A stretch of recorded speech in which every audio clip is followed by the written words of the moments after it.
Hi guys, welcome to a new episode of the channel. And today I will be talking about the Invisible Man. Side note here, if you want to understand most of what I'm going to talk about and to understand the basic summary and to understand why I'm saying any of this in the rest of the following of the video, please watch my video on the whole summary, which has lots of spoilers about The Invisible Man by H.G. Wells. So let's get this video started. The Invisible Man was written by H.G. Wells in like the 19th century. 19th century, and it was also intersected in the 19th century. And it's basically, there's this guy who okay, let me just quickly summarize it again. There's this guy called Griffin. There's a 2020 movie version of it, but it's setting in the modern world, and a lot of the plot has changed, so it's just inspired by it, I guess that's all I can say. And moving on with the book, there's this guy named Griffin who was able to write some formulas down. He wrote it in code so that no one will be able to find out unless they decode the code, which will take a while. Only one person is trying to decode it. And Griffin was able to create some sort of thing that would make himself invisible. I don't know if it's a suit as if it's in the 2020 movie, but it's either an injection or a potion or something. I mean, sure, potions of invisibility exist in Minecraft, but not in real life. Anyways, moving on, there's something I should mention right now. He's invisible for the rest of the book, except for the last part where he's killed, and then he becomes appeared again, but he's naked. Yeah, he has to be naked. His clothes doesn't become invisible, obviously. Is anyone being awkward right now? Well, let's continue on. And basically, that's what happens. He tries to get some revenge, play some pranks on a few people, which isn't very nice, and steal some money so that he can buy some lunch.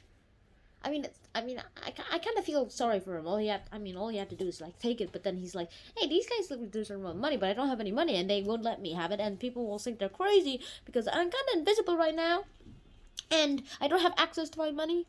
Eventually, he was able to get back to an inn. And he's there getting some of his chemicals and trying to find an antidote. Eventually, he asks his colleague to stay at his place, but then the colleague betrays him, telling his information to the general. This guy goes naked again, and boom, he just defeats the few guys. And eventually, after playing a real speedrunner versus hunter game, minus by that I'm actually meaning someone who's running speedily versus a hunter, where the hunter is the Invisible Man and the speedrunner is, well,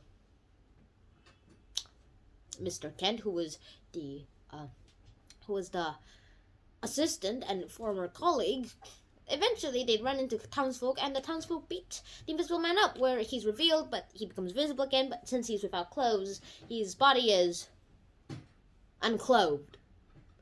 I'm never gonna say that word ever again. Next of all, now let's talk about the actual concepts about the Invisible Man. The Invisible Man has a lot of things, and basically, since this was set in the 19th century, it's talking mainly about hierarchy and society from 19th century, from the perspective of when H.G. Wells was writing the book, which is sometime during the 19th or 20th century, somewhere in between then.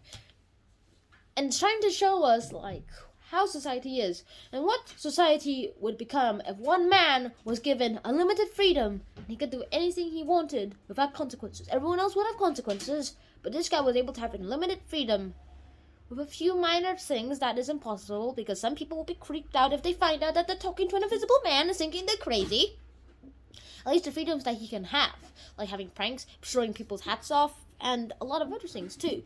That gives us the great, nice view of the Invisible Man. It shows us what it would be like if one man was invisible, and if that man had unlimited power, freedom,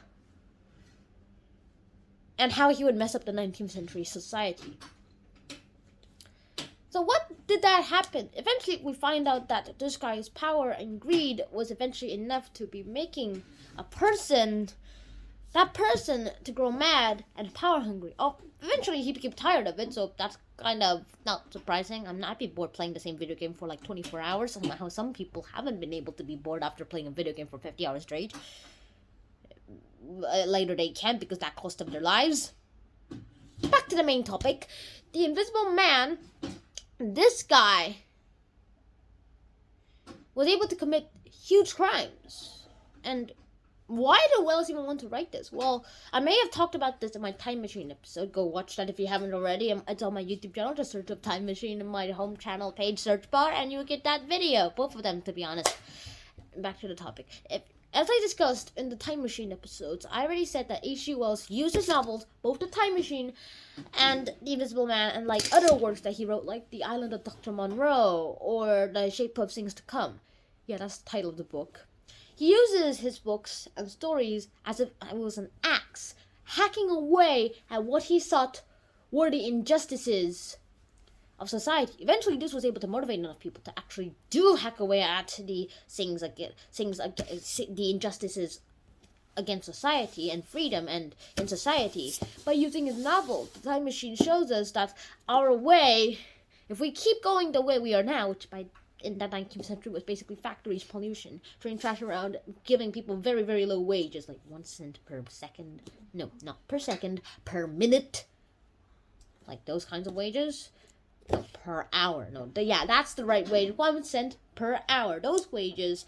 If we keep on doing that, what would happen? We already see that result and in his like fictional Eloy and Morlocks thing. But we're talking about the Invisible Man here.